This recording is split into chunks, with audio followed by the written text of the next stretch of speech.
Welcome to Penrose Learning, where we make understanding easy. You start by ensuring the controller has enough charge and your Chromebook's Bluetooth is enabled. This prevents mid-setup interruptions. Once done, power the controller off, then hold the Xbox guide and the small pair button together until the top light flashes rapidly. That indicates discoverable mode. Now, on your Chromebook Open settings, go to Bluetooth and look for Xbox Wireless Controller.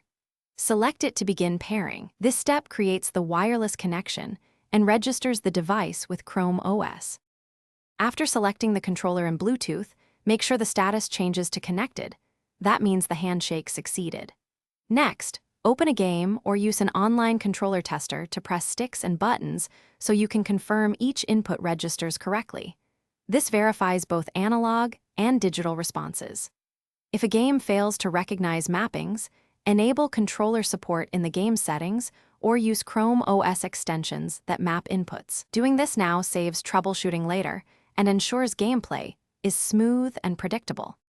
To finish, test a full play session and adjust controller sensitivity inside the game if needed, because tactile feel often differs between titles.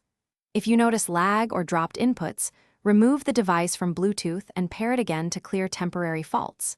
If interference continues, connect with a USB-C cable for a stable wired connection, which also charges the controller.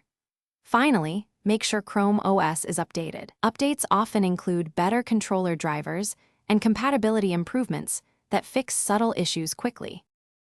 Thanks for watching. If this was helpful, leave a like and consider subscribing. See you next time.